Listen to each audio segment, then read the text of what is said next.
Sebelum tidur kita membaca firman Allah, amanar rasul bima unzila ilaihi min rabbih wal mu'minun kullun amana billahi wa malaikatihi wa kutubihi wa rusulihi la nufarriqu baina ahadin min rusulihi wa qalu sami'na wa ata'na ghufranaka rabbana wa ilaikal masir. Terus setiap hari.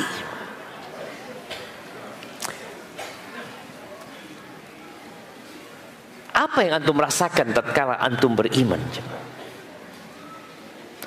Sebagian merasakan beratnya menjadi orang yang beriman, di mana dia harus melaksanakan perintah-perintah Allah Azza wa Jalla. Ketika dia bekerja di pasar, dia harus jujur karena dia dalam pengawasan Allah Azza wa Jalla. Dia tidak boleh melakukan riba karena Allah mengumumkan perang kepada orang-orang yang melakukan riba. Ada banyak aturan-aturan yang harus diikuti. Oleh karena itu Rasul sallallahu alaihi wasallam mengatakan ad-dunya sijnul mu'min. Dunia ini penjara. Bayangkan ya. Memang tidak ada teralis besi yang menghalangi kita untuk keluar masuk rumah kita. Tapi Nabi alaihi salatu wassalam mengatakan ad-dunya sijnul mu'min. Dunia ini penjara buat orang mukmin. Semakin kuat iman antum, semakin berasa penjara itu. Wa jannatul kafir, surga buat orang-orang kafir. Iman ini adalah cahaya yang Allah lemparkan ke dalam hati orang-orang yang Allah kehendaki.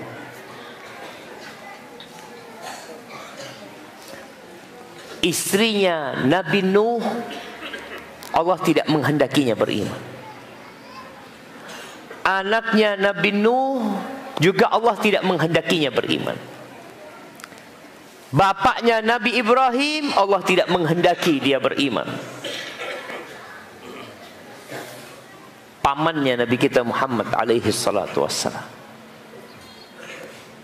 sampai di akhir hayatnya, di atas ranjang kematian, Rasulullah sallallahu alaihi wasallam datang mengatakan, "Qul ya am, la ilaha illallah." Paman, wahai paman, katakan, ucapkan la ilaha illallah, kalimatan uhajju laka biha indallah, sebuah kalimat yang aku akan gunakan sebagai argumentasi di hadapan Allah untuk membelamu pada hari kiamat. Tapi ternyata pamannya tetap tidak mau mengatakan la ilaha illallah. Maka ahibati fillah, bersyukurlah tatkala engkau beriman, lahir dari dua orang tua yang muslim, hidup di lingkungan yang muslim, tinggal bersama orang-orang Islam, bekerja bersama orang-orang Islam. Dan kekufuran, kalau iman itu cahaya, maka kekufuran adalah kegelapan yang memenuhi hati dan mata orang-orang kafir. Antum bisa bayangin ya, bisa dimatikan lampu masjid semuanya. Jamaah, antum bisa bayangin ketika masjid ini gelap gulita. Tatkala kota Bukit Tinggi padam listriknya.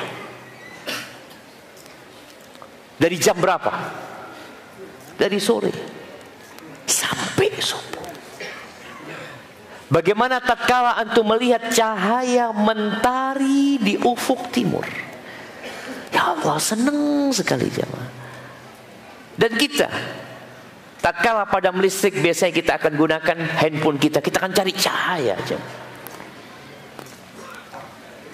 Allah Azza wa Jalla berfirman di surat Al-Baqarah ayat 257, Allah waliyul ladzina amanu Allah adalah pelindung, wali, kekasih. Kekasihnya orang-orang yang beriman. Yukhrijuhum minadh-dhulumati ilan nur. Allah mengeluarkan orang-orang beriman ini dari kegelapan menuju cahaya. Walladzina kafaru awliya'uhumut taghut. Sedangkan orang-orang kafir, pemimpin mereka adalah taghut, adalah syaitan. Yukhrijunahum minan nur ila dhulumat. Syaitan ini mengeluarkan dari cahaya menuju kegelapan. Antum bayangin ya, orang kafir, batu yang dia pahat, siapa yang memahat? Dia. Lalu dia sembah. Nabi Ibrahim alaihissalam ketika menghancurkan berhala-berhala yang disembah oleh kaumnya, dihancurkan semuanya kecuali yang paling besar. Ketika kaumnya melihat, loh kok hancur semua ini berhala-berhala, siapa yang menghancurkan? Kata mereka, ada seorang pemuda yang suka ngomel, yang suka dia menyebut berhala-berhala ini dengan keburukan. Yuqalu lahu Ibrahim, namanya Ibrahim. Panggil dia. Dipanggil, datang Nabi Ibrahim. Supaya antum tahu bagaimana setan itu mengeluarkan orang-orang dari cahaya menuju kepada kegelapan. A anta fa'alta hadza bi alihatina ya Ibrahim. Ibrahim, engkau yang melakukan ini kepada sesembahan-sesembahan kami. Apa kata Nabi Ibrahim? Bal fa'alahu kabiruhum hadza. Tuh yang paling besar tuh yang lakukan. Kau kan gak percaya. Fas'aluhum in kanu yantiqun. Tanyakan kepada yang hancur ini, tanyakan, engkau siapa yang hancurin? Faraja'u ila anfusihim. Mereka sadar. Gimana kau nyuruh kita tanya sama mereka? Mereka kan gak bisa ngomong. Loh, gimana gak bisa ngomong kau sembah? Gak bisa berbuat apa-apa kau sembah. Itulah cahaya jemaah. Cahaya fitrah. Yang secara fitrah manusia lahir mentauhidkan Allah Azza wa Jalla. Tapi bagaimana syaitan mengeluarkan manusia dari cahaya menuju kegelapan. Ahibati fillah, iman ini adalah sesuatu yang terindah yang ada di muka bumi ini. Kalau antum mau cari apa yang paling indah di muka bumi ini, iman. Dengan iman, gunung didaki, lautan diseberangi. Dengan iman, Abu Bakar menginfakkan semua hartanya. Itu iman, jemaah. Sesuatu yang paling indah. Dan kalau mau tahu apa yang paling buruk di muka bumi ini, adalah kekufuran setelah beriman. Murtad. Ibnu Katsir dalam tafsirnya, beliau menyebutkan sebuah kisah. Lamma wahaballah li Daud Sulaiman. Ketika Allah memberikan karunia kepada Nabi Daud, putranya namanya Nabi Sulaiman. Nabi Daud raja dan anaknya raja. Disebutkan dalam kisah ini, Nabi Daud tanya, "Ya bunayya, ayyu syai'in ahsan?" Nih bapak mau mengetes anaknya. Wahai ananda, apakah yang paling indah? Kata Nabi Sulaiman, sakinatullah wal iman. Sakinatullah, kedamaian yang Allah berikan dan keimanan kepada Allah Azza wa Jalla. Fa ayyu syai'in aqbah? Apakah sesuatu yang paling buruk? Kufrun ba'da iman. Kekafiran setelah beriman. Fa ayyu syai'in ahla? Apakah sesuatu yang paling manis? Apa sesuatu yang paling manis? Ingat-ingat antum, nanti antum ditanya. Nanti anak tanya antum. Yang bisa jawab ada hadiahnya. Hadiahnya banyak di pasar sini hadiahnya. Apakah sesuatu yang paling manis? Rauhullah baina ibadih. Kasih sayang Allah di antara hamba-hambanya. Itu sesuatu yang manis sekali jemaah. Fa ayyu syai'in abrad? Apakah sesuatu yang paling dingin? Ingat, yang paling indah, yang paling buruk, yang paling manis, yang paling dingin. Apakah sesuatu yang paling dingin? Afullah 'alan nas. Yang paling dingin itu adalah maaf Allah yang Allah berikan kepada manusia. Wa afun nasi ba'dihim 'ala ba'd. Dan maaf manusia di antara mereka. Apa kata Nabi Daud? Fa anta bunayya, engkau anakku. Ahibati fillah, iman ini adalah keteguhan di dalam hati yang membuat orang tidak stres apapun yang terjadi dengan dia. Suara apa itu? Allahumma shayyiban nafi'an. Allahumma shayyiban nafi'an. Ya Allah, jadikan hujan yang bermanfaat buat kita. Suatu hari Rasul sallallahu alaihi wasallam habis salat subuh, malamnya habis hujan. Maka beliau mengatakan kepada para sahabatnya, qala Allahu azza wa jalla, Allah berfirman, asbaha min ibadi,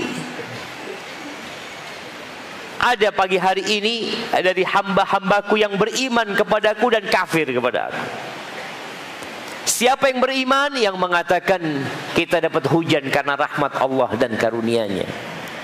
Yang kafir adalah yang mengatakan kita dapat hujan karena bintang ini, karena planet ini. Maka kita beriman kepada Allah bahwa yang nurunkan hujan ini adalah Allah Jalla Jalaluh. Iman itu keteguhan dalam hati yang menyebabkan orang siap menerima apa saja jemaah. Enggak ada cerita depresi buat orang beriman. Enggak ada cerita putus asa buat orang beriman. Itu orang yang beriman. Dan iman itu cahaya di dahi.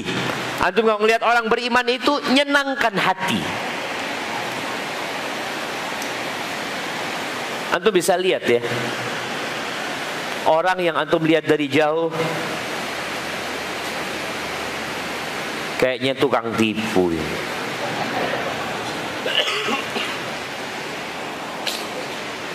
Antum udah kenalan nggak sama yang di kanan sama kiri antum? Sudah? Bener, anak tunjuk ya. Anak tunjuk yang pakai baju kuning. Nah, antum kenal sama yang di kanan antum? Enggak kan? Ya belum kenal antum. Innamal mu'minuna ikhwah. Orang-orang beriman itu bersaudara jemaah. Gimana antum nggak kenal sama saudara antum? Coba kenalan dulu sekarang. Yang belum kenal sama saudaranya yang di kanan dan di kiri kasih, itu saudara antum. Antum kalau nggak kenal memalukan. Coba kenalan dulu semua. Mama juga di atas. Tolong kenalan sama yang di kanan sama kirinya.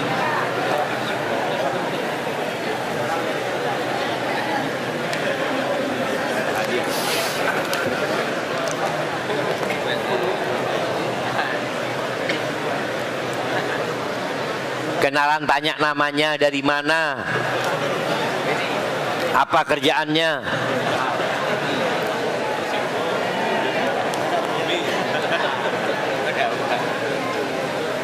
Jemaah, orang beriman itu bersaudara. Al-mu'min lil mu'min kal bunyan yashuddu ba'duhu ba'dha. Orang beriman itu buat orang beriman lainnya seperti bangunan yang saling menguatkan, jemaah. Bukan gembosin saudaranya. Saudara-saudara kita di Gaza, mereka saudara kita yang dibantai oleh orang-orang Yahudi, dan boleh jadi kita penyebab mereka dibantai. Tadi kita nggak peduli sama saudara kita. Duduk satu majelis, duduk sama ini kanannya, nggak kenal. Walau mau kenalan. Mana yang baju kuning? Udah kenal sama ini kanannya. Siapa namanya? Siapa? Jeffrey. Kerjanya apa? Belum lengkap antum pertanyaannya. Masih sekolah. Dari mana? Dari? Mana hadiahnya? Anda kasih hadiah antum bagi 2 sama dia.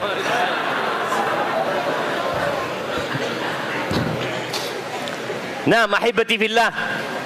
InsyaAllah semua sudah ngelihat di kanan kirinya nggak ada yang tukang tipu. Dari wajahnya kelihatan ini bayar, kayaknya nggak bayar utang ini. Kalau lihat wajahnya, ada orang-orang jamaah kalau pinjam duit sama antum, ngelihat wajahnya, nggak bakalan bayar. Anak pernah jumpa sama orang kayak gitu jamaah. Ada ustaz pinjam duit lah ustaz ini. Anak ngelihat, oh nggak bakalan bayar. Anak kasih, fadhal. Betul nggak bayar dia jamaah. Setiap ketemu anak dia cari jalan lain. Iman itu bekal hidup. Hidup ini susah. Masa depan kita nggak tahu. Tapi yang jelas kata Nabi alaihi salatu wassalam, ma min zamanin illa walladhi ba'dahu syarrun minhu. Tidak ada satu masa kecuali yang sesudahnya lebih buruk daripada yang sebelumnya.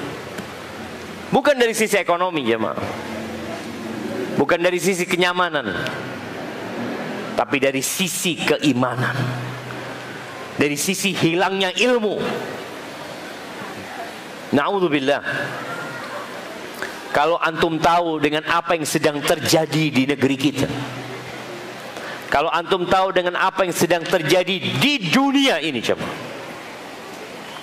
usaha iblis dan bala tentaranya, bagaimana menghilangkan nilai-nilai kemanusiaan agar manusia jadi binatang, bahkan lebih buruk dari binatang. Itu ada dan terjadi. Apa yang disabdakan Nabi SAW betul. Tidak ada satu masa kecuali yang sesudahnya lebih buruk daripada yang sebelumnya. Hatta talqaw rabbakum, sampai kalian berjumpa dengan Tuhan kalian. Maka bekal hidup itu iman.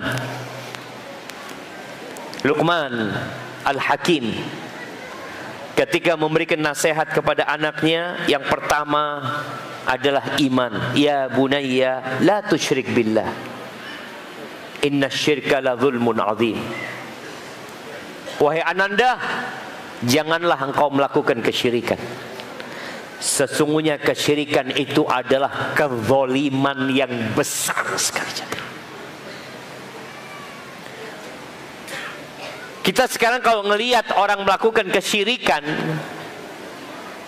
dengan orang melakukan pemerkosaan, mana dalam pandangan manusia yang lebih jahat? Yang memperkosa anaknya orang. Iya jemaah. Padahal Allah katakan inna syirka la zulmun azim.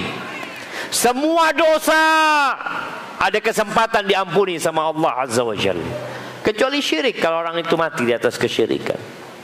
Innal ladzina kafaru min ahlil kitabi wal musyrikina fi nari jahannam khalidina fiha ulaika hum syarrul bariyah.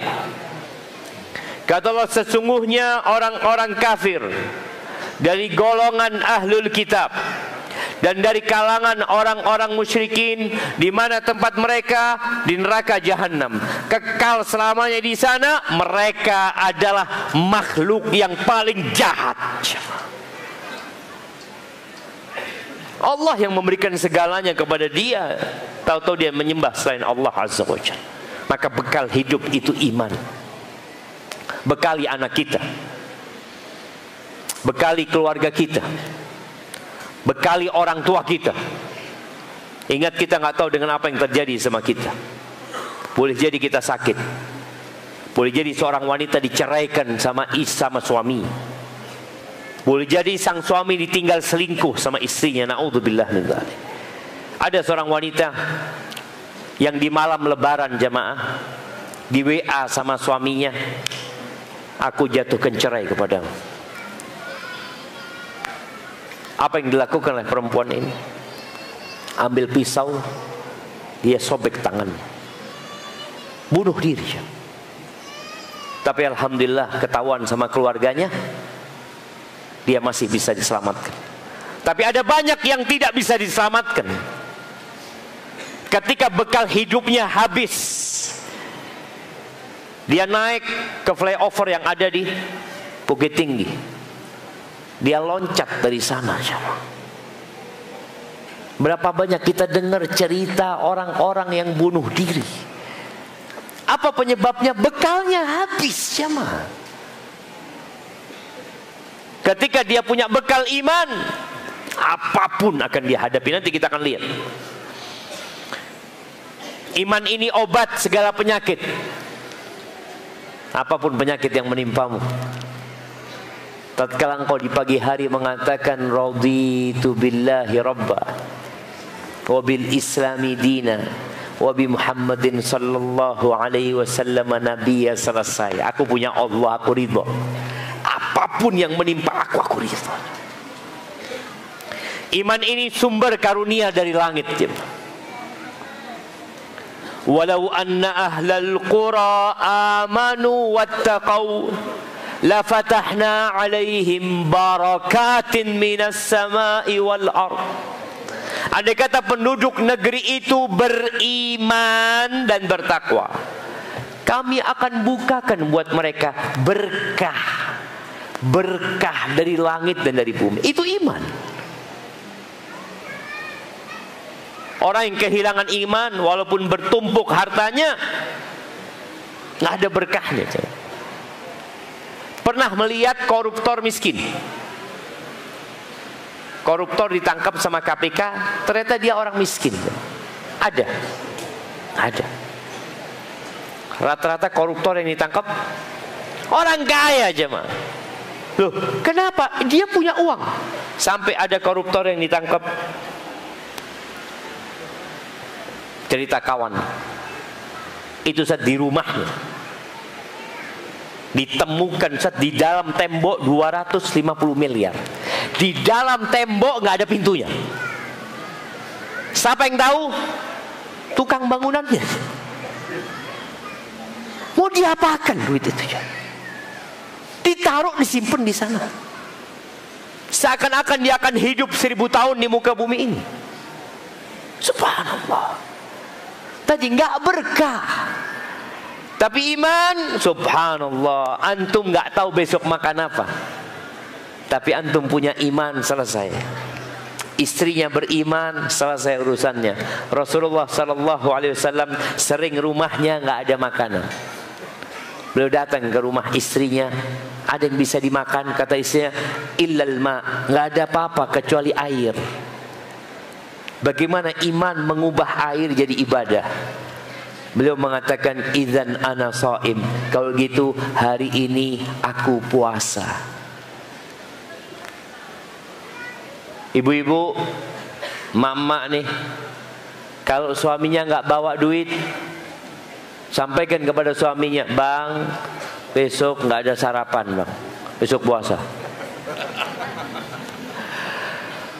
Kadang-kadang nggak bawa fulus, marah-marah, minta makan enak loh, besok puasa. Iman nih loh. Orang yang punya utang nggak bisa bayar utang. Banyak orang tanya, Ustaz gimana Ustaz, anak ini punya utang, Ustaz nggak bisa bayar utang. Anak sampaikan, antum puasa sama istri antum. Yang seharusnya dimakan itu sisihkan buat bayar utang, supaya nampak keseriusan antum mau bayar utang, sehingga Allah bantu antum. Ada orang nggak mau bayar utang tapi makan masih di warung,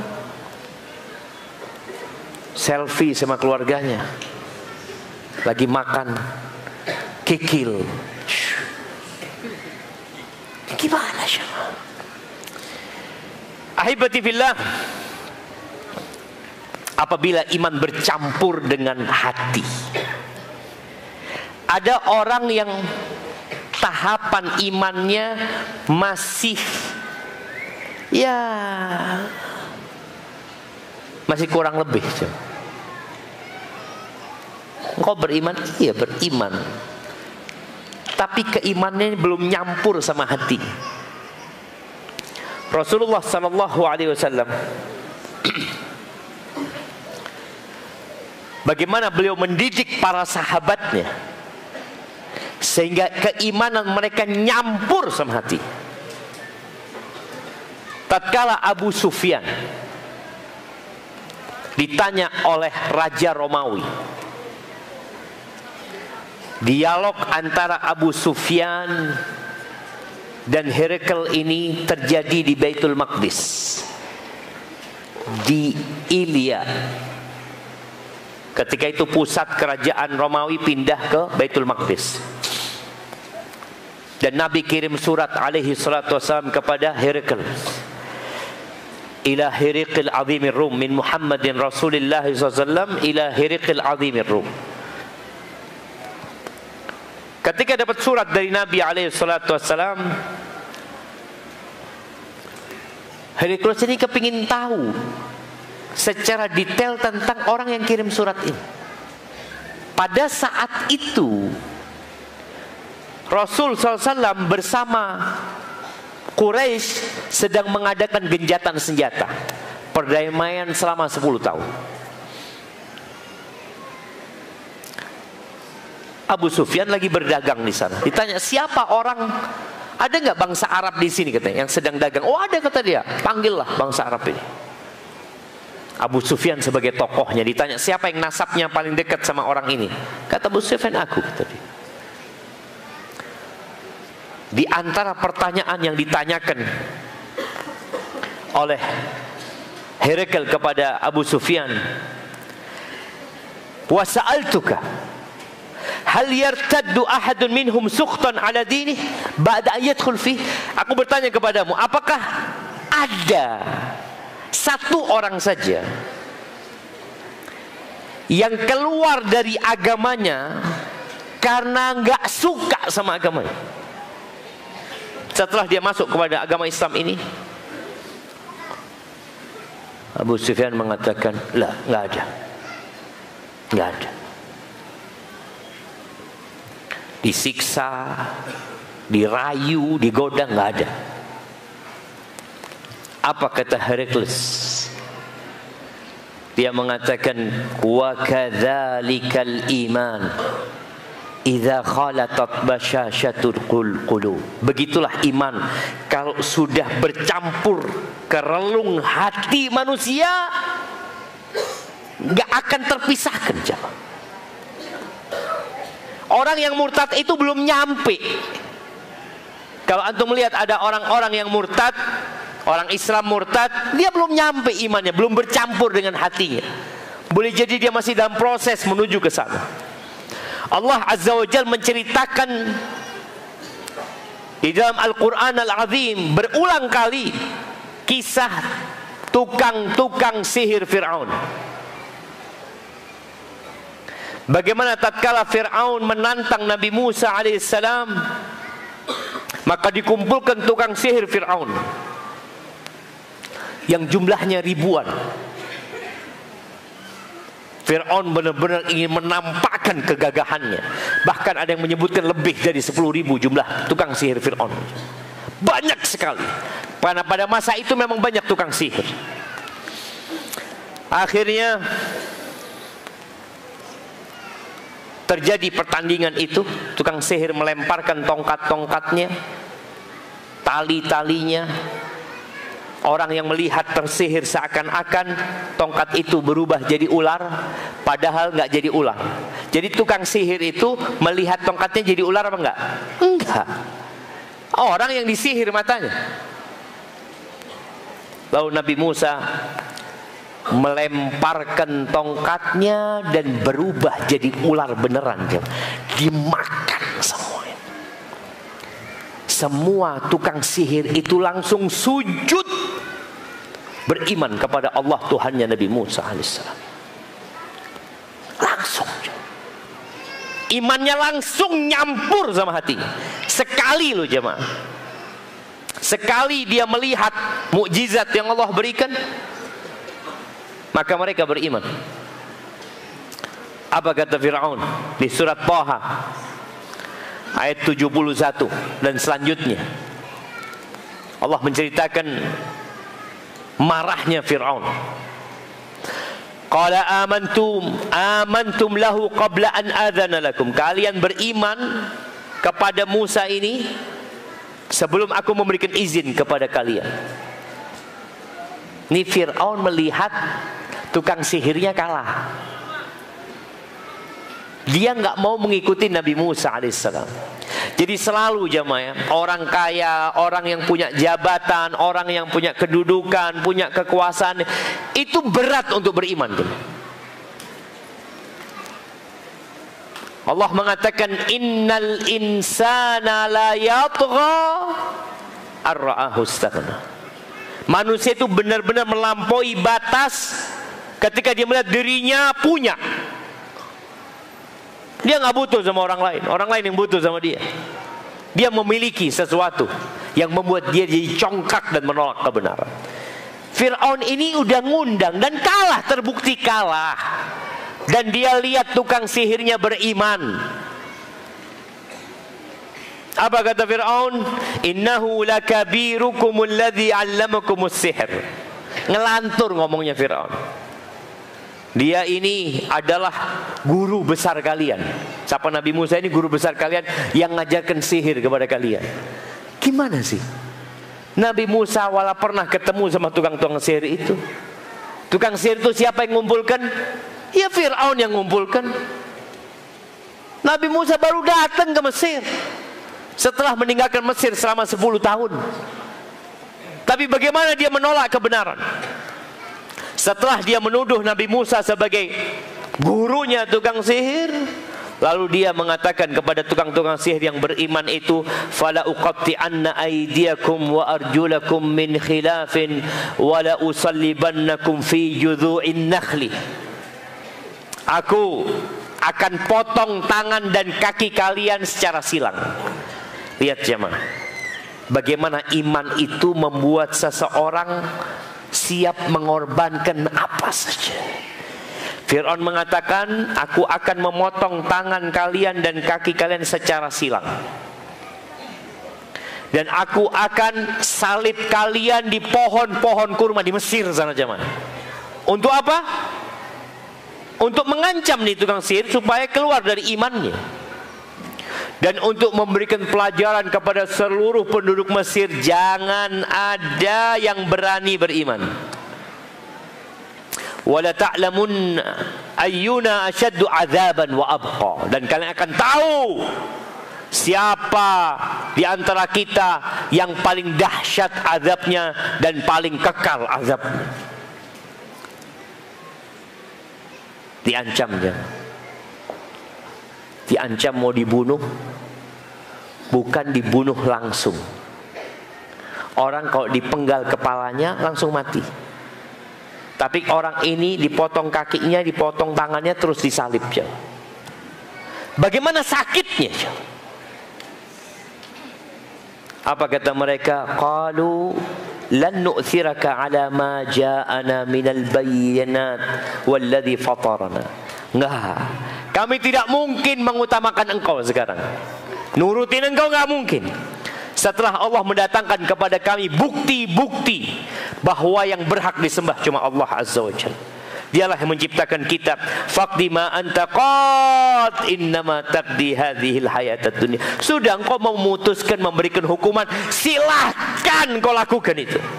Apa yang kau mau perbuat, engkau mau putuskan, putuskan. Engkau hanya memutuskan kehidupan dunia ini. Kalau bicara mati, cepat atau lambat kita mati.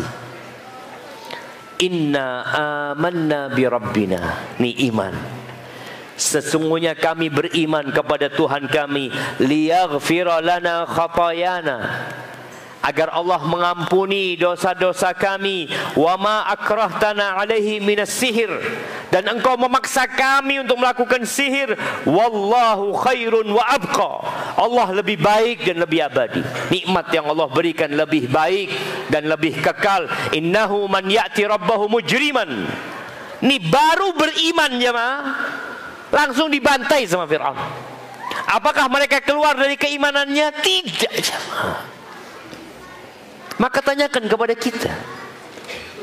Sebagian kita melanggar aturan Allah gara-gara digoda oleh wanita, digoda oleh jabatan, digoda oleh tahta, digoda oleh harta. Belum diancam nih jemaah, belum. Ahibati fillah, Khabbab bin Ard, sahabat Nabi radhiyallahu ta'ala anhu. Al-Imam Bukhari meriwayatkan cerita Khabbab bin Ard ketika di Mekah.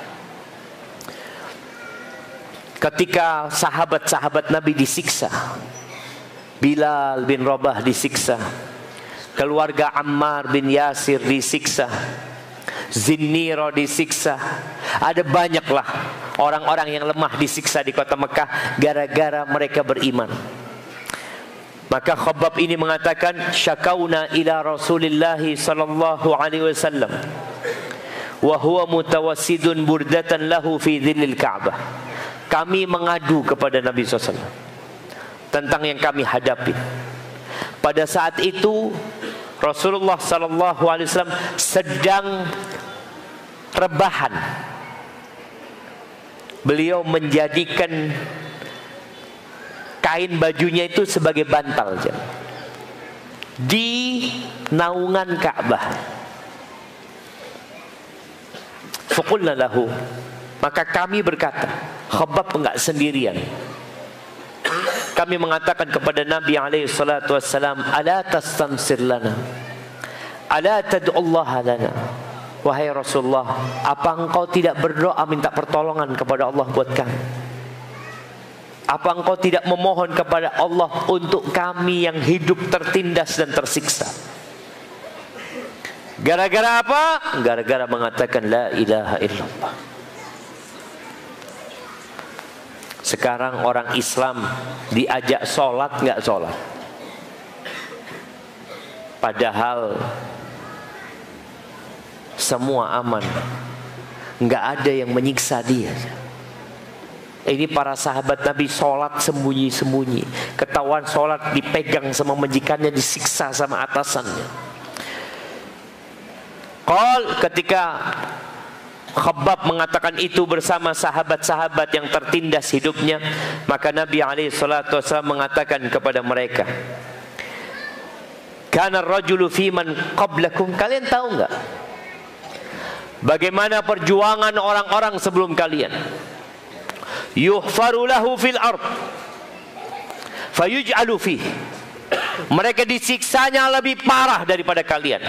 Mereka disiksa dengan model digali itu tanah, terus orang ini ditanam di tanah, kepalanya saja yang kelihatan. Fayudau bil minsyari fayudau ala ra'sih, diambil gergaji dipotong kepalanya jemaah.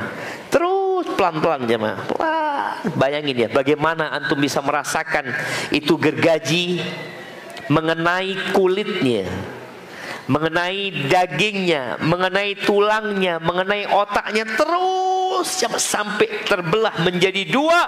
Wa ma yasuddu dzalika an din, dan tidak membuat mereka berpaling dari agamanya. Enggak. Wa yumshatu bi amsyatil hadid ma duna lahmihi min admin aw asab. Ada yang model siksaannya disisir dengan sisir dari besi. Jadi dagingnya itu disisir pakai sisir dari besi sehingga mengelupas, terpisah daging itu dari tulang dan dari uratnya. Wa ma yasuddu dzalika an din, dan itu tidak membuat mereka keluar dari agamanya. Lalu Nabi SAW mengatakan kepada para sahabatnya, walakinnakum qaumun tasjilun. Tapi masalahnya kalian terburu-buru gitu loh. Terburu-buru, ingin segera selesai urusannya, ingin segera kemudahan itu datang, ingin diangkat balaknya, ingin disembuhnya penyakitnya. Ini kita jemaah, kita suka terburu-buru. Maka lihatlah bagaimana orang-orang terdahulu disiksa. Allah menceritakan di surat Al-Buruj was-samaa'i dzatil buruj wal yaumil maw'ud wa syahidin wa mashhud qutila ashabul ukhdud. Allah bersumpah. Ini ayat turun di kota Mekah.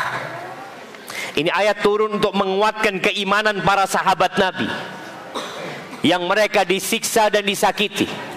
Allah ceritakan bahwasanya ada yang namanya ashabul ukhdud, orang-orang yang digalikan parit sama rajanya. Tatkala mereka beriman, dikatakan jumlah mereka 20.000 jemaah.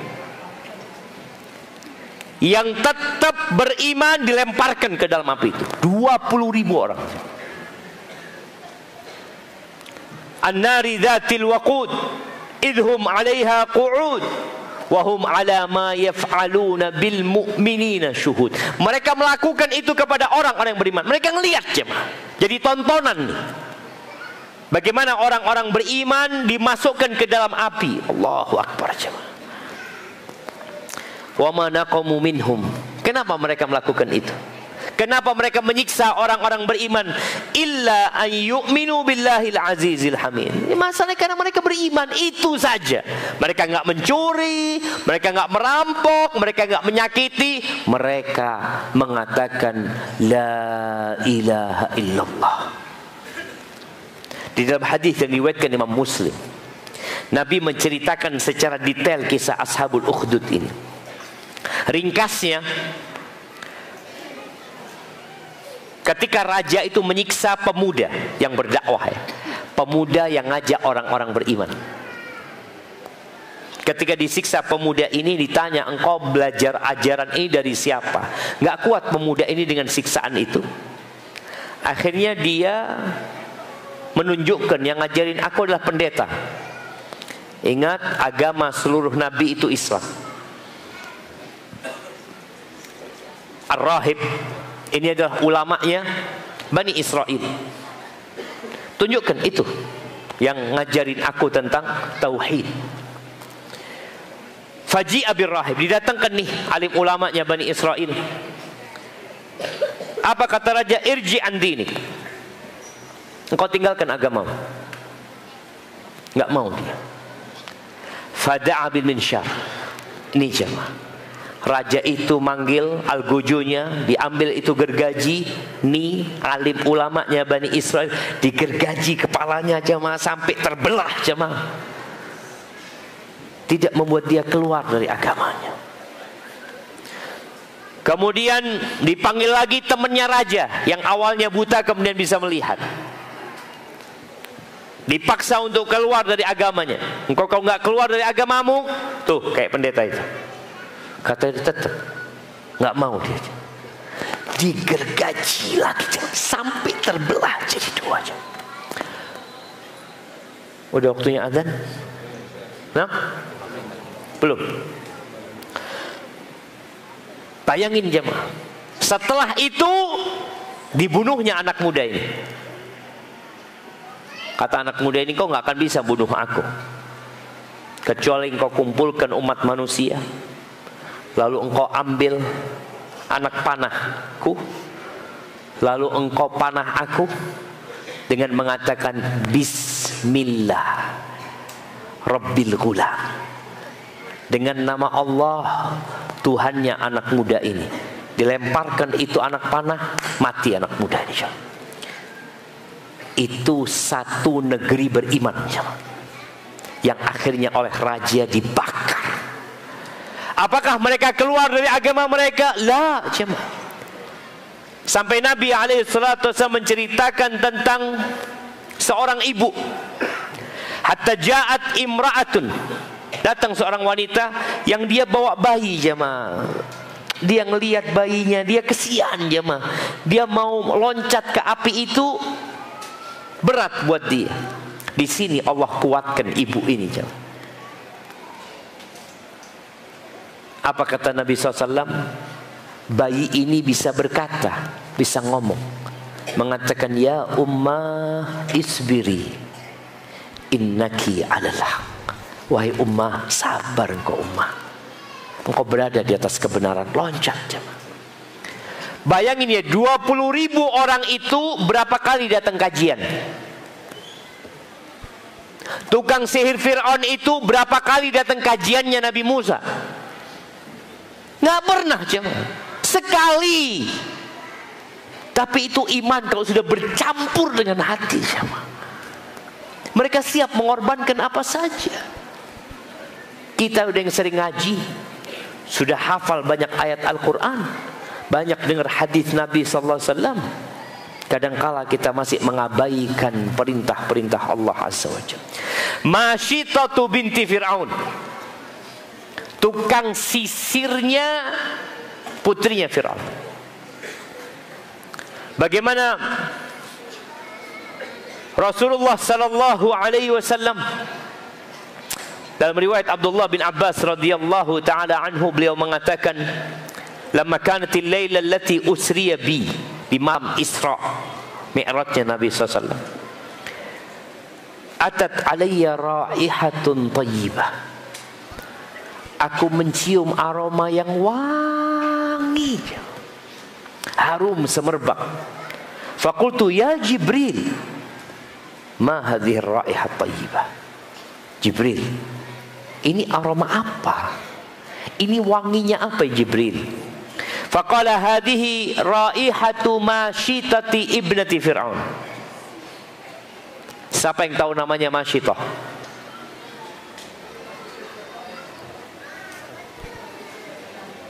Nah, mana yang jawab? Siapa namanya?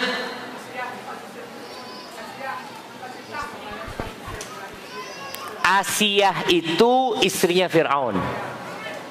Masyitatu binti Fir'aun, tukang sisirnya siapa? Tukang sisirnya Asiyah. Tukang sisirnya putrinya Fir'aun. Kasih hadiah. Salah jawabannya. Tapi usaha yang baik, kasih hadiah nanti. Ibu-ibu minta sama panitia hadiahnya. Masyitah itu artinya tukang sisir. Binti itu putri Fir'aun. Dia ini tukang sisirnya putrinya Fir'aun. Bukan namanya Masyitah. Kan orang sekarang namanya Masyitah, artinya tukang sisir. Nah, jemaah, Masyitah itu tukang sisir. Baik, kita dengarkan azan dulu lalu kita lanjutkan.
Jamaah rahimakumullah, Allahumma salli wa sallim ala nabiyina Muhammad. Rasulullah sallallahu alaihi wasallam bertanya, apa cerita tukang sisir putrinya Fir'aun ini kenapa? Kata Jibril, bainama hiya tamshutu ibnata Fir'aun dzata yaum, suatu hari ketika Masyitah sedang menyisir putrinya Fir'aun. Jamaah, wanita itu semakin cantik ketika rambutnya panjang. Tapi rambut yang panjang itu membutuhkan perawatan. Sampai bagaimana ada profesi tukang sisir. Ada emak-emak yang kalau nyisir anaknya jahat, sampai anaknya nangis ya. Tapi kalau yang dikasih tugas ya pelan-pelan dia nyisir ya. Subhanallah, ketika lagi nyisir kata Jibril alaihissalam, itsaqatat al-mudra min yadayhi, tahu-tahu sisirnya jatuh. Ketika sisirnya jatuh, apa yang dikatakan? Bismillah. Itu jamaah, kalau antum jatuh kena apa? Bismillah. Putrinya Fir'aun tanya, Abi, Bismillah dengan nama Allah itu yang engkau maksud Allah itu bapakku? Qalat la, bukan. Walakin Rabbi wa Rabbu abiki Allah. Tapi Tuhanku dan Tuhan bapakmu Allah itu. Ukhbiruhu bidzalik, aku sampaikan kepada bapakku. Kira-kira kalau antum dalam posisi itu, antum siap menghadapi Fir'aun yang bayi-bayi disembelih sama Fir'aun? Masyitah mengatakan, na'am, silahkan. Fada'aha, sampaikan oleh anaknya, dipanggil lah. Dipanggil, ya fulana, wa inna laki rabban ghairi. Fulana, engkau punya Tuhan selain aku. Qalat na'am, Rabbi wa rabbukallah. Tuhanku dan Tuhanmu adalah Allah Azza wa Jalla. Apa yang dilakukan oleh Fir'aun? Fir'aun ini bisa bunuh Masyitah binti Fir'aun, bisa dibunuh? Enggak. Dia datangkan panci yang cukup untuk masak seekor sapi. Di Bukit Tinggi ini ada enggak sapi, sop sapi utuh?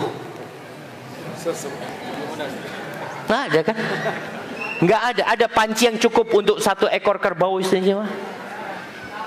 Kayaknya nggak ada. Ini Fir'aun punya, ya namanya dia kerajaan. Dia kalau masak mungkin banyak yang dia masak. Maka kemudian dipanasin nih coba. Akhirnya diperintahkan satu persatu anaknya, bukan ibunya coba. Bagaimana Fir'aun ingin membuat Masyitah ini, tukang sisir ini, keluar dari agamanya. Kalau dia langsung yang dimasukkan selesai. Tapi bagaimana Fir'aun menyiksa hatinya. Wallahi jamaah, kalau ngelihat anak-anak jatuh ya, jatuh terluka, ya Allah terluka hati anda. Kalau antum melihat anak antum tahu-tahu ada yang mendorong dia sehingga jatuh dari sepedanya, gimana hatinya antum? Terus bagaimana kalau antum melihat anak antum dimasak aja, dimasak di kuali itu. Tsumma umira biha an tulqa hiya wa auladaha fiha. Diperintahkan untuk dimasukkan ke sana. Anaknya satu persatu. Masyitah punya permintaan. Aku punya permintaan.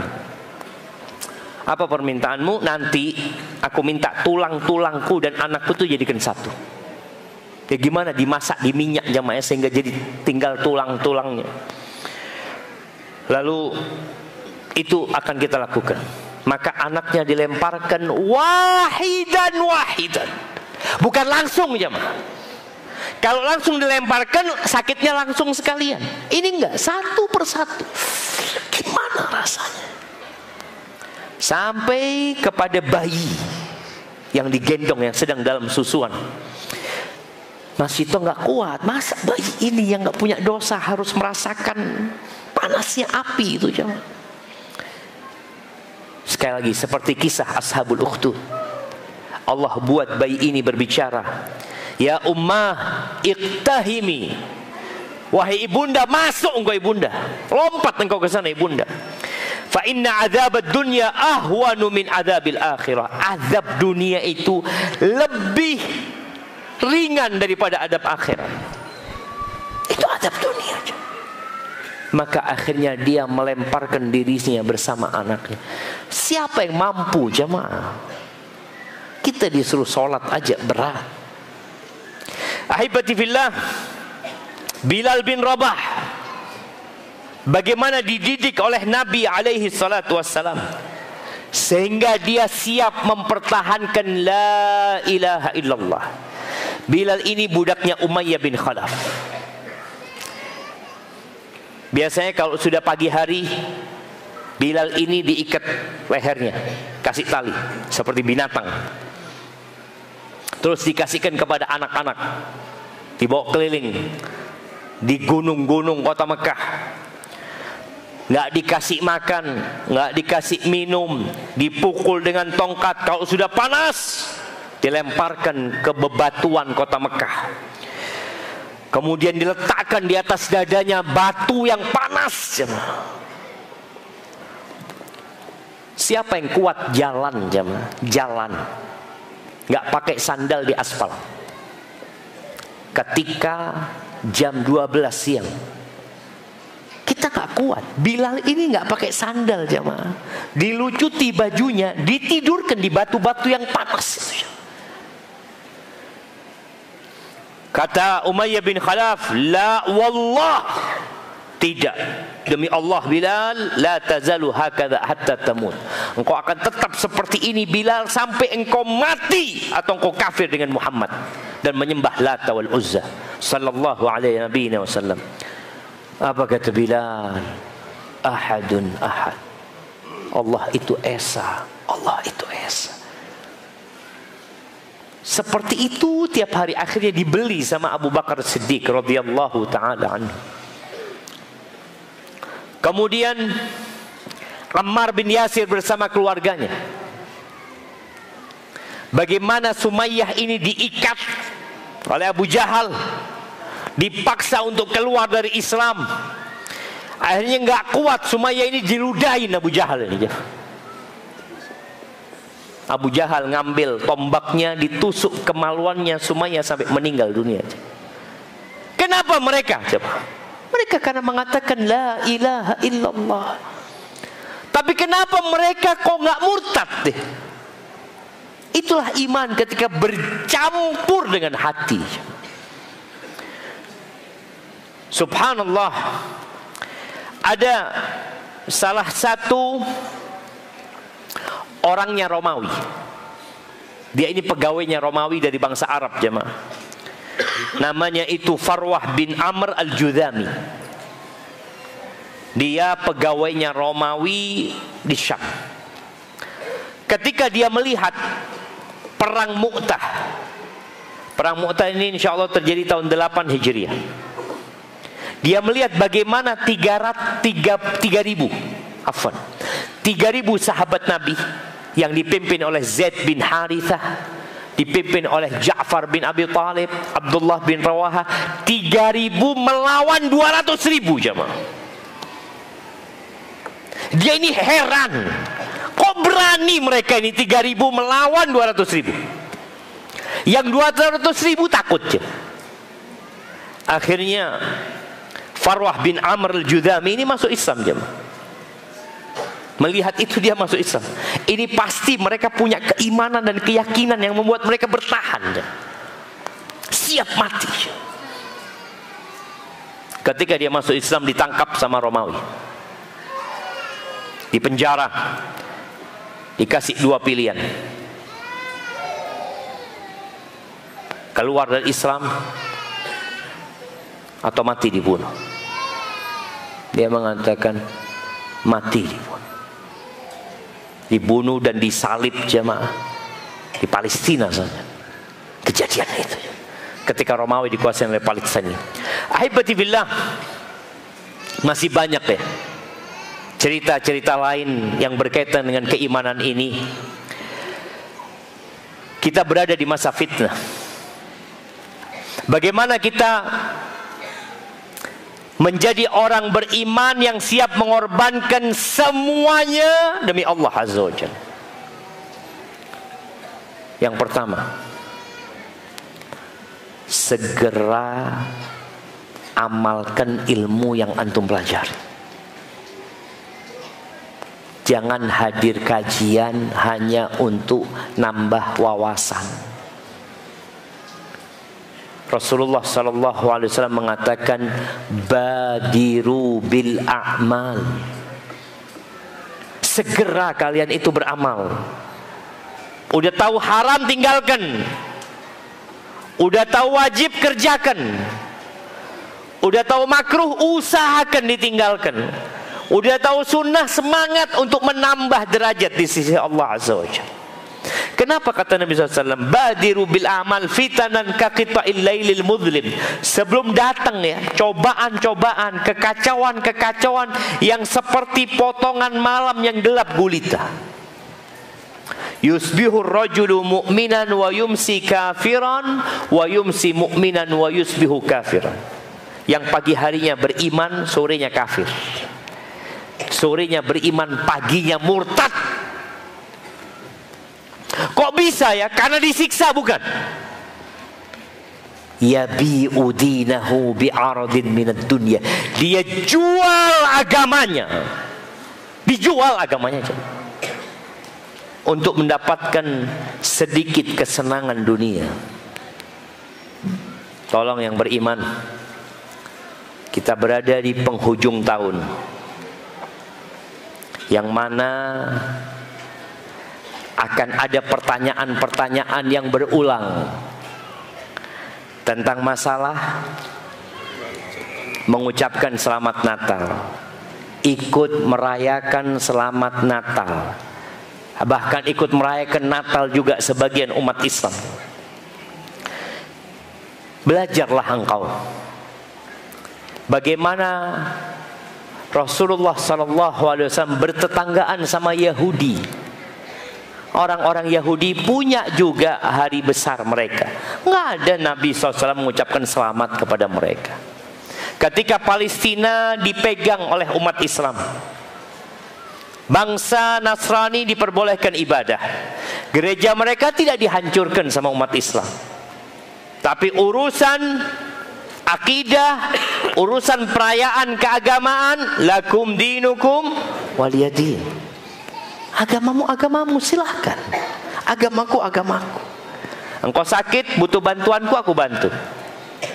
Rumahmu bocor, engkau butuh bantuanku, aku bantu.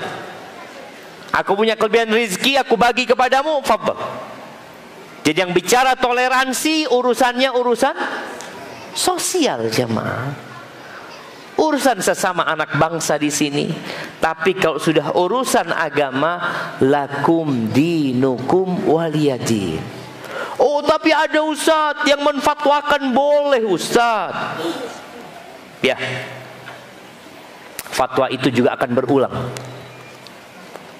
Nabi SAW mengatakan, fa innahu man ya'ish minkum ba'di fasayara ikhtilafan katsira. Barang siapa yang hidup setelah aku mati, maka dia akan mendapati banyak perselisihan. Katanya fulan boleh, katanya fulan nggak boleh, katanya fulan sunnah, katanya fulan bid'ah. Akan banyak perselisihan.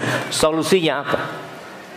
Fa'alaikum bisunnati wa sunnatil khulafa'ir rasyidin al-mahdiyyin min ba'di. Hendaklah kalian berpegang teguh dengan sunnahku dan sunnah-sunnahnya khalifah-khalifah yang mendapatkan petunjuk setelah aku. Sunnahnya Abu Bakar, sunnahnya Umar, sunnahnya Utsman, sunnahnya Ali. Tamassaku biha. Kalian pegang teguh jemaah, gigit dengan gigi geraham kalian dan tinggalkan perkara-perkara yang baru. Apakah mereka mengucapkan selamat Natal? Enggak. Abu Bakar mengucapkan selamat Natal? Enggak. Umar mengucapkan selamat Natal? Ustaz, belum ada orang Kristen waktu itu, Ustaz. Kok belum ada? Gimana itu? Mereka ada sebelum kita. Dan tatkala umat Islam mengambil kunci Masjidil Aqsa, itu diberikan hak-hak orang Nasara, orang Yahudi. Mereka bebas hidup melaksanakan agama mereka. Ketahuilah jamaah, tidak ada yang namanya toleransi kecuali setelah datangnya Islam. Kita tadi baca bagaimana Fir'aun tidak menerima toleransi. Nggak boleh di negeri dia ada agama lain. Bagaimana Ashabul Ukhdud, rajanya tidak memperbolehkan ada agama lain di negerinya, nggak boleh.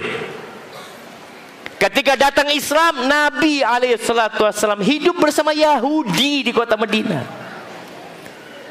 Ketika Umar bin Khattab menerima Masjidil Aqsa, hidup bersama Yahudi, Nasrani, kumpul jemaah. Tapi urusan agama, lakum dinukum waliyadin, selesai. Agamamu, agamamu, agamaku. Barakallahu fiik. Itu mungkin dapat Anda sampaikan pada kesempatan kali ini. Sebelum kita sholat isya, kita jawab beberapa pertanyaan. Enggak pertanyaan. Nah, itu pertanyaan udah dijawab tadi. Pertanyaan tentang bagaimana Nabi SAW mendidik para sahabatnya sehingga mereka bisa mempertahankan keimanan mereka. Kok bisa? Nabi membacakan kepada mereka Al-Quran. Dibacakan Al-Quran. Maka kalau antum ingin imannya seperti imannya para sahabat, baca Al-Quran sama artinya. Setelah tahu artinya, ditadabburi, dihayati, direnungkan. Allah mengatakan, kitabun anzalnahu ilaika mubarakan liyadabbaru ayatihi. Itu kitab diturunkan penuh dengan berkah agar difahami, direnungkan, bukan hanya dibaca. Renungkan engkau. Maka engkau akan lihat ketika seorang baca Quran dengan artinya, jangan orang lain, antum rasakan. Ketika antum membaca Quran dengan artinya, antum akan merasakan perbedaan dalam hidup. Tapi ketika antum membaca Al-Quran hanya huruf-hurufnya tanpa maknanya, ya antum akan dapat pahala. Ustadz, apakah benar janin yang keguguran harus diberi nama juga?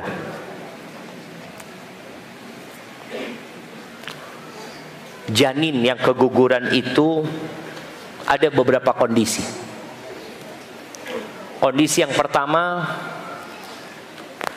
belum ditiupkan ruh, belum berumur 120 hari, maka dia tidak dianggap anak. Walaupun sudah ada wujudnya, ya dia dikuburkan tapi tidak sebagai seorang anak. Maka nggak perlu dikasih nama, nggak perlu diakikoin, ya karena memang dia belum ada ruhnya. Tapi yang sudah lewat 120 hari, maka dikasih nama. Seperti itu. Dan diakikoin jemaah. Karena insya Allah janin itu pun akan memberikan syafaat kepada orang tuanya. Salah satu syarat berdoa adalah bersolawat, mengagungkan Allah, solawat dan mengagungkan Allah dengan asmanya. Jika berdoa sujud dalam sholat, di akhir sholat, apakah harus seperti itu juga, Ustaz? Iya. Bismillah. Jamaah rahimakumullah. Ketika anak kecil, anak itu disuruh sama ibu anak berdoa di sujud terakhir. Setelah anak belajar, ternyata yang disampaikan ibu anak benar tapi kurang. Ternyata kita disuruh doa di setiap sujud. Jadi kalau sholat sunnah umpamanya ba'diyah, kita punya 4 sujud. Kenapa kok cuma di sujud terakhir doanya? Padahal Nabi SAW mengatakan fa'idha sajadtum, kalau kalian sedang sujud, fa'aktsiru fihi minad du'a, perbanyak doa kalau sedang sujud. Kenapa? Faqaminun ayyustajab lahu, harapannya besar dikabulkan. Jadi bukan hanya di sujud terakhir. Apakah ketika sujud itu antum doanya juga mengagungkan Allah, bersalawat kepada Nabi alaihi salatu wassalam? Sebagian ulama mengatakan iya, sebagian mengatakan nggak perlu, karena sholat ini satu rangkaian. Yang ada pengagungan buat Allah, yang ada sholawatnya. Jadi satu rangkaian full sholat ini. Makanya ketika antum doa ruku dan sujud itu subhanakallahumma wa bihamdika Allahumma gfirli, ada selawatnya enggak? Enggak ada. Ketika antum duduk di antara 2 sujud, antum katakan rabbighfirli warhamni, dan selanjutnya ada selawat enggak? Enggak. Kenapa? Karena selawatnya sudah tergabung. Jadi selawat dalam doa itu bisa di awal, bisa di tengah, bisa di akhir. Sedangkan dalam sholat itu kita sholawatnya di tasyahud awal dan tasyahud tsani, ya. Seperti itu. Hadza wallahu a'lam bissawab. Bagaimana caranya mengatasi iman supaya tidak naik turun? Ya mati. Kalau mati nggak naik turun. Kalau hidup naik turun. Iman itu seperti itu. Kalau antum mau naik terus, bukan. Nggak bisa kayak gitu kita. Abu Bakar pun, ya, sahabat Nabi pun, kalau mereka kumpul sama Nabi SAW, Allahu Akbar, seakan-akan surga di hadapan mereka, sudah jemaah. Tapi kalau sudah kumpul sama istri, kumpul sama anak, sekarang nih antum kajian nih, semangat. Pulang ketemu sama istri, lupa sama kajian ustaz. Tadi kajian apa? Masyito binti Fir'aun. Tidak ada. Maka kita berusaha untuk menjaga keimanan kita. Ketika turun, bagaimana dia tidak habis. Bagaimana ketika turun kita jaga supaya dia tidak sampai kepada yang haram. Kalau antum sedang lemah imannya, kerjakan yang wajib-wajib saja. Jangan dipaksa. Karena ada orang yang maksa dalam kondisi lemah, akhirnya yang wajib hilang. Kalau antum biasa sholat qobliyah dan ba'diyah, iman antum lagi lemah, sudah antum yang wajib aja. Sholat juga, kadangkala kita lagi lemah imannya, mau sholat sunnah, anak mau sholat sunnah Ustaz, tapi anak kok males, udah antum baca Al-Fatihah aja, nggak usah baca surah. Imannya sedang lemah. Ketika ruku, antum baca yang pokoknya sah. Baca subhanakallahumma bihamdika Allahumma gfirli sekali, terus sami Allahu liman hamidah.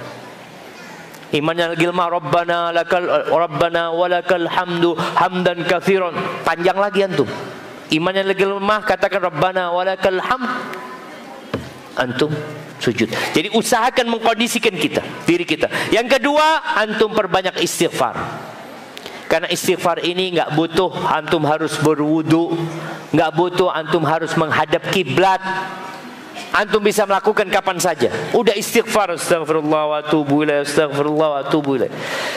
Itu proses bagaimana membersihkan hati.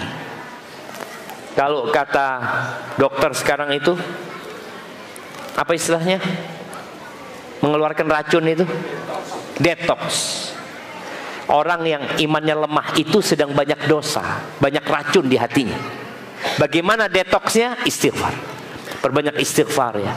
Boleh jadi istighfar 100 kali nggak cukup karena racunnya terlalu banyak. Maka 200 kali. Nggak cukup 300 kali. Nggak cukup 1000 kali. Sebanyak-banyaknya antum beristighfar dan berzikir kepada Allah Azza wa Jalla.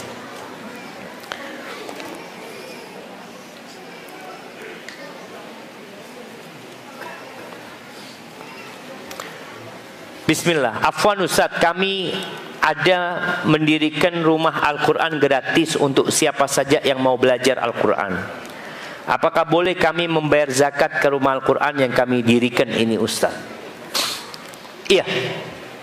Berkaitan dengan zakat, zakat itu sudah ada ketentuan dari Allah buat 8 asnaf thamaniyah. Kalau zakat itu dibayarkan untuk gajinya, nggak boleh. Ini pendapat yang lebih rajih ya, karena bicara fi sabilillah, ada sebagian ulama yang berpendapat fi sabilillah pokoknya semua sudah di jalan Allah, mau buat masjid, mau buat sekolahan. Tapi yang lebih berhati-hati fi sabilillah itu untuk jihad di jalan Allah Azza wa Jalla, untuk berperang di jalan Allah Azza wa Jalla. Jadi kalau antum mau ngasih zakat itu kepada peserta didik di sana yang berhak menerima zakat, karena mereka miskin, fakir miskin, nggak apa-apa. Tapi kalau buat gajinya gurunya nggak boleh. Jangan dikasih zakat. Kalau gurunya nggak mampu Ustaz, gurunya juga fakir miskin Ustaz. Nah, engkau kasih zakat, engkau kasih gaji. Karena ada orang jamaah yang punya pembantu miskin. Miskin pembantu anak Ustaz. Sudah. Gajinya biasanya 1 juta. Dia kasih 1 juta bulan Ramadan dari zakat. Itu hak dia, bukan karena kerjaan dia. Engkau kasih gaji karena dia bekerja, dan engkau kasih dia zakat karena dia miskin. Maka hati-hati ketika menyalurkan zakat.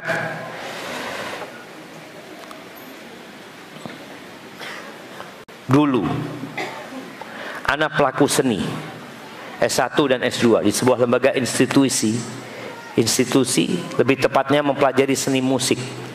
Apa yang sebaiknya lakukan ketika tulisan skripsi dan tesis anak sudah berada di perpustakaan institusi tersebut? Karena skripsi dan tesis menjadi syarat untuk wisuda, dan anak juga mengajarkan ilmu tersebut kepada banyak orang. Apakah akan menjadi dosa jariah? Qadarullah anak meninggalkan musik sejak tahun 2019. Mohon nasihatnya Ustaz.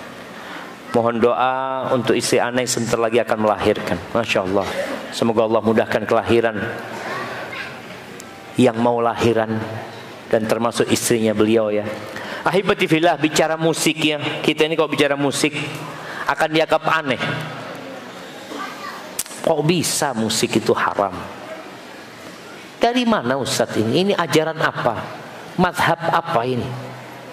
Wallahi, madhab apa ini musik haram? Anak pada waktu di pondok ada perdebatan antara dua pesantren kita sama pesantren satunya di pondok. Ustadz-ustadznya berdialog tentang masalah musik. Karena pesantren kita suka musik dan pesantren itu mengharamkan musik. Selesai dialog, anak ditanya sama Sohib, Syafiq, menurut engkau musik itu halal apa haram? Anak ngomong, ada dua pendapat, dan anak milih yang halal. Wallah jemaah, kita tuh nggak punya ilmu milih dengan syahwat. Orang yang tanpa ilmu milihnya dengan syahwat. Anak seneng. Sampai anak belajar, ternyata 4 madhab itu mereka mengharamkan musik. Pendapat madhab Syafi'i, madhab Hambali, yang sebelumnya madhab Hanafi, Maliki, mengharamkan musik.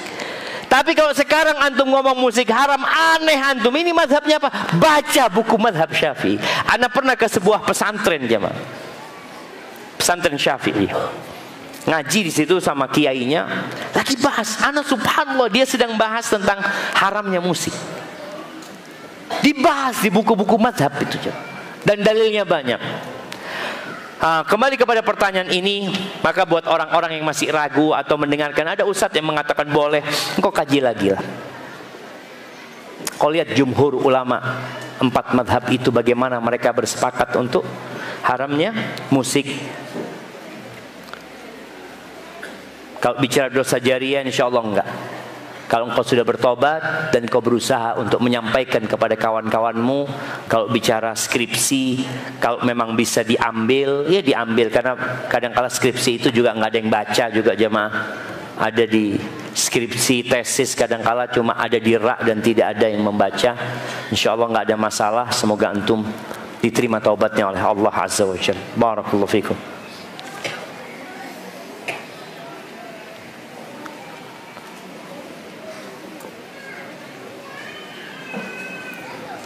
Apa hukumnya makmum yang selalu sholat berjamaah bersama imam yang bacaan sholatnya kurang bagus dibanding makmumnya? Pertanyaannya, apakah sah sholat makmum tersebut? Apabila sholat imam sah buat dirinya, sholat antum sah. Jadi yang masuk rukun itu Al-Fatihah. Ada bacaannya nggak bagus, tapi bacaannya nggak salah. Salah juga ada dua. Ada yang namanya lahan khafi, ada lahan jali. Ada kesalahan yang ya masih dimaafkan. Ada kesalahan yang tidak dimaafkan karena merubah maknanya, umpamanya seperti itu. Maka nggak sah sholatnya.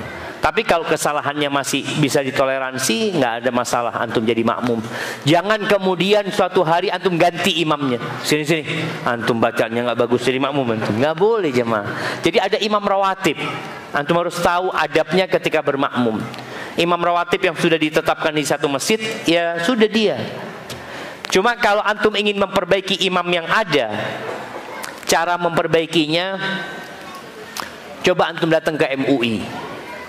Antum katakan, bagaimana kalau dibuat pelatihan imam untuk musola dan masjid sebukit tinggi, supaya imam itu ada standarnya. MUI ini sekarang membuat sertifikasi dai. Mereka sudah ada sertifikasi dai. Harapannya ke depan ada sertifikasi imam. Jadi imam di kampung-kampung itu nggak boleh maju kecuali ada sertifikat.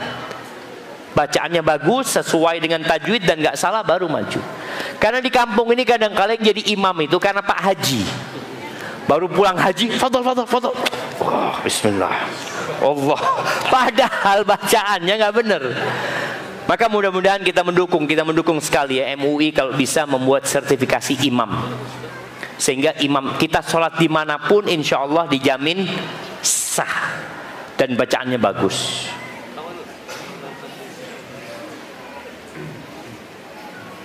Nah ini sudah dijawab tadi.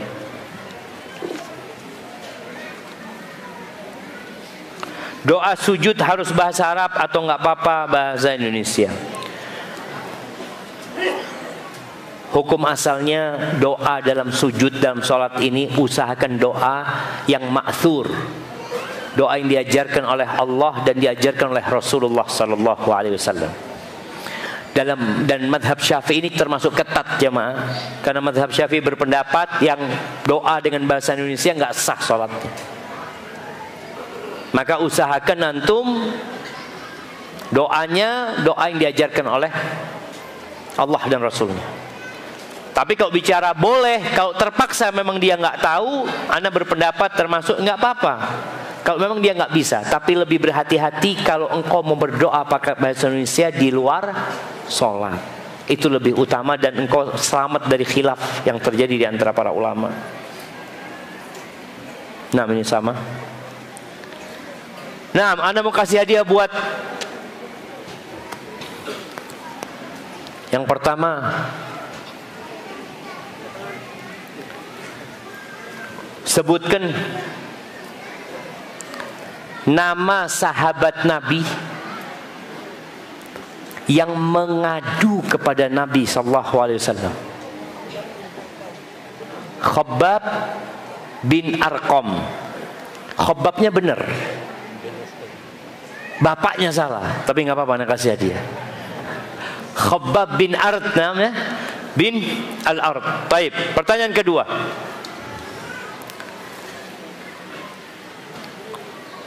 Sebutkan dua model penyiksaan yang diceritakan Nabi SAW. kepalanya dibelah. Dibelah gini. Kalau di sini digorok. Iya, kepalanya dibelah.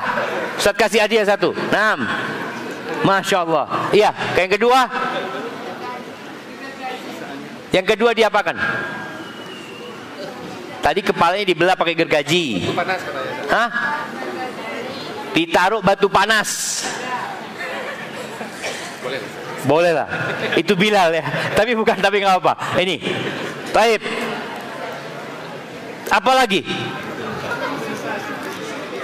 Disisir sama Disisir. Ini yang kedua. Disisir pakai sisir besi sehingga dagingnya terkelupas dari tulang dan urat. Masya Allah. Ustaz kasih. Habis hadiahnya. Barakallahu fiik, itu yang dapat Anda sampaikan, kurang lebihnya mohon maaf. Subhanakallahumma bihamdika asyhadu an la ilaha illa anta astaghfiruka wa atubu ilaik. Assalamualaikum warahmatullahi wabarakatuh.